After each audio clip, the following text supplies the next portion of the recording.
지금부터 아팅쌤의 썰렁한 교리를 시작하도록 하겠습니다. 예수 성심성월에 대해서 알아보도록 하겠습니다.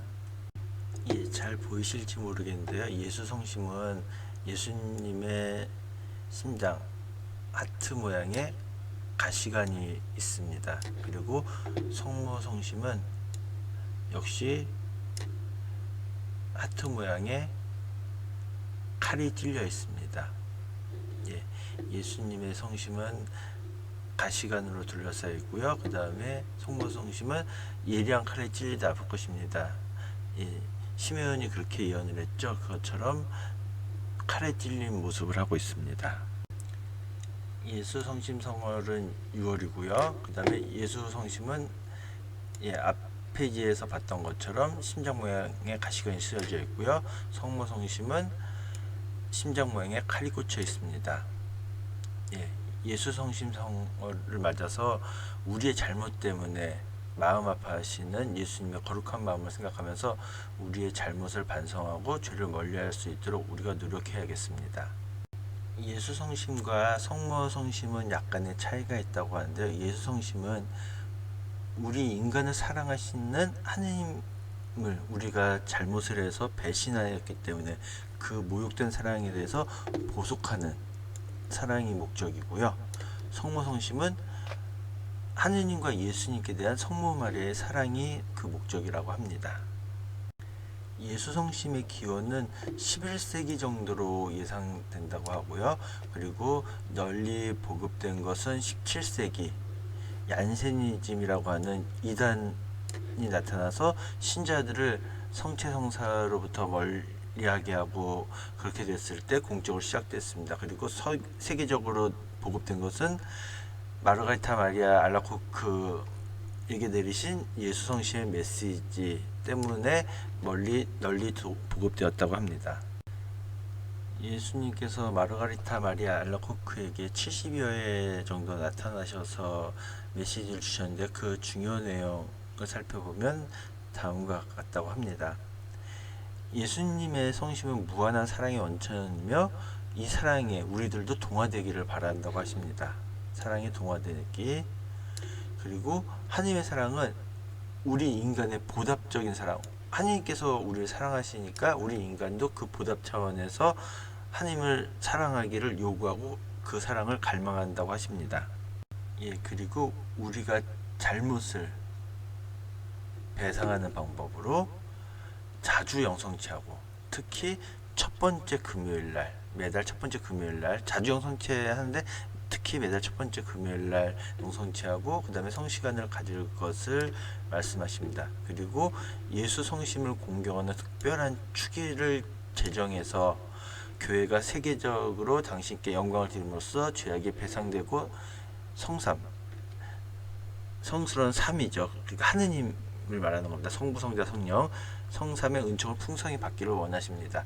그래서 교회는 성체성혈 대축일 다음 금요일을 예수 성심 대축일로 정해서 기념하고 있습니다. 성시간은 예수 성심께 대한 신심 행위의 하나라고 합니다. 1시간 동안 예수님께서 돌아가시기 전에 겟세마네 동산, 올리브 동산에서 간절히 기도하셨죠. 우리도 1시간 동안 예수님의 고통을 묵상하는 시간을 갖는 것이 성시간입니다. 그리고 요즘은 물질 만능주의, 즉 돈이 있으면 다 되는 것처럼 생각하고 그에 따라서 생명을 아무렇지도 않게 우습게 여기는 풍조가 만연한데요. 이렇게 물질 만능주의와 생명경시 풍조가 만연한 이때에는 더더욱 이런 것 때문에 고통당하신 예수님의 성심을 생각하면서 우리의 희생과 보속이 필요하다고 하겠습니다. 앞서서 예수 성심의 기원은 11세기 정도로 추정되고 널리 퍼진 것은 얀세니즘이 등장한 17세기라고 했습니다. 이 얀세니즘은 아우구스티노 성인의 주장을 극단적으로 해석한 신학사상이라고 합니다. 그래서 비가톨릭적인 요소를 포함했기 때문에 이단으로 단죄되었고요. 다음과 같은 것을 부정했다고 그럽니다. 예수님께서 모든 사람을 위해서 돌아가셨다는 것을 부정했다고 그러고요. 그 다음에 하느님은 모든 사람에게 계명을 주고 그것을 수행할 충분한 은총을 주셨다는 것을 부정하고요. 그 다음에 하느님을 배신한, 그러니까 하나님 뜻대로 살지 않는 인간은 내적인 은총에 반항할 가능성을 가지고 있다는 것을 부정하고요. 선과 악에 대한 내적 요청은 필연적이라는 것, 이런 것들을 부정했기 때문에 가톨릭적이지 않은 교리를 가르쳤다고 합니다. 이런 잘못된 교리를 이야기하다 보니까 교회 규칙이라던가 그 다음에 속지 않은 행위, 그 다음에 예수님 몸을 모시는 영성체에 대해서 거부를 했다고 합니다. 영성체를 자주 하는 거 그런 것을 거부했다고 하고요. 얀세니즘은 프랑스와 네덜란드에서 많은 지지를 받았다고 합니다.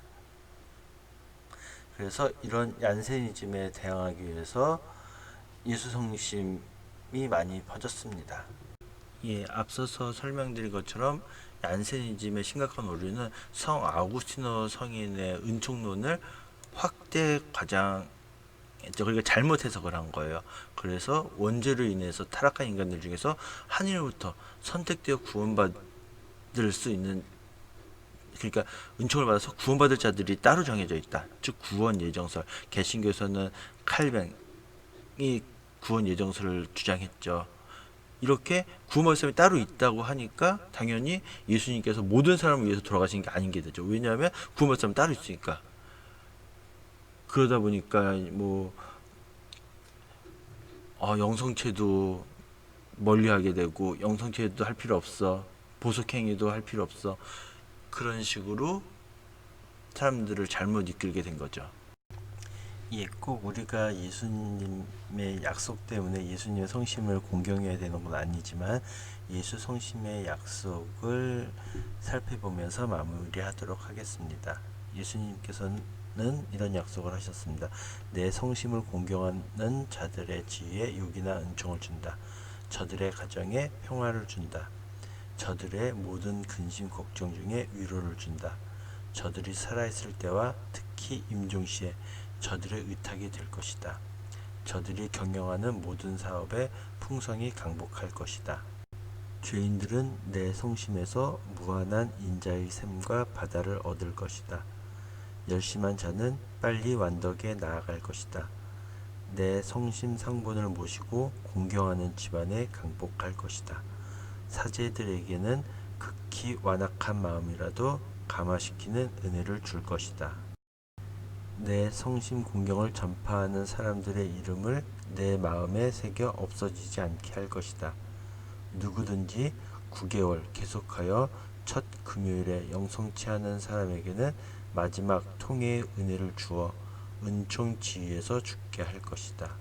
이상으로 예수 성심의 약속을 살펴보았습니다. 지금까지 들어주셔서 대단히 감사합니다.